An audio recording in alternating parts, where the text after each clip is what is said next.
Captain, भोंदू बाबा, अशोक खरात, इन तीनों नामों की पूरे महाराष्ट्र में चर्चा हो रही है। तो वहीं सियासी हलकों में भी यौन शोषण के आरोपों में घिरे तथाकथित ज्योतिषी और अंक शास्त्री को लेकर हड़कंप है। अब तक भोंदू बाबा के साथ कई बड़े नेताओं की तस्वीरें सामने आ चुकी हैं। इनमें सीएम देवेंद्र फडणवीस और उप मुख्यमंत्री एकनाथ शिंदे का नाम भी शामिल है।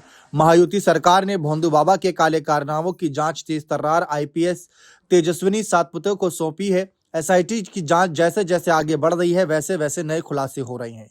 कहा जा रहा है कि क्राइम ब्रांच के अरेस्ट करने के बाद भोंदू बाबा ने मौन व्रत कर लिया था।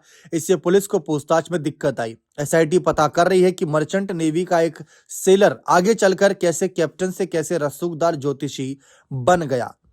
अब इसमें कुछ बड़े खुलासे हुए हैं जो मैं आपको यहाँ पर एक माध्यम रिपोर्ट जो है उसके आधार पर रखूंगा।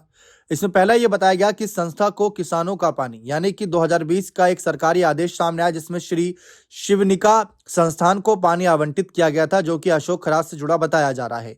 भोंदू बाबा का संस्थान मिरगांव नासिक में स्थित है। 31 जुलाई 2020 को जारी आदेश के मुताबिक दारणा डैम से 29 लाख लीटर पानी आवंटित किया गया था। ये पानी सिन्नर जैसे सूखा प्रभावित इलाकों को दिया गया। ये सवाल उठ रहा है कि क्या किसानों के लिए तय पानी को एक निजी संस्थान की ओर मोड़ा गया था। दूसरा, 2020 में जब शिंदे शिरडी दौरे पर गए थे, तब उन्होंने सिन्नर का खास दौरा किया था, जहां अशोक खरात की मौजूदगी में ईशानेश्वर मंदिर में पूजा की गई थी।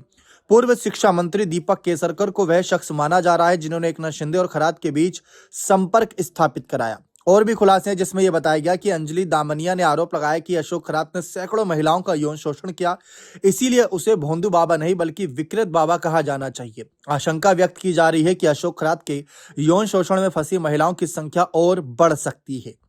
वहीं दामनिया ने कहा कि अशोक ने जल तैयार करता था, जिसमें कथित रूप से व्याग्रा मिलाई जाती थी। इस जल को लेने के लिए बड़े बड़े नेता अपनी गाड़ियां ही नहीं बल्कि हेलीकॉप्टर तक भेजते थे। खरात और ओशने प्रे और सिद्ध प्रे जैसे अनुष्ठान करवाता था, जिनमें लोगों को 11 बार जप करने को कहा जाता था। वहीं अशोक खरात खुद को कैप्टन कहता था। उसका दावा था कि वे 154 देशों में जा चुका है, 22 साल समुद्र में काम कर चुका है, पूरी दुनिया देख चुका है। जब वे नासिक लौटकर आया तो उन्होंने सिन्नर की पहाड़ियों में एक मंदिर बनवाया, एक ट्रस्ट बनाया, खुद को ज्योतिषी और न्यूमरोलॉजिस्ट के रूप में पेश करना शुरू किया, प्रभावशाली लोगों से भी मिलने लगा। वहीं नासिक के सरकारवाड़ा पुलिस स्टेशन में 35 साल की एक महिला ने एफआईआर दर्ज कराई। महिला ने आरोप लगाया कि खरात ने खुद को देवी शक्तियों वाला बताकर उसका भरोसा जीता। फिर उसने उसे शहर में अपने दफ्तर बुलाया और नशीली ड्रिंक पिलाने के बाद उसका यौन उत्पीड़न किया। महिला का आरोप है कि यह शोषण 2022 से दिसंबर 2025 तक चला।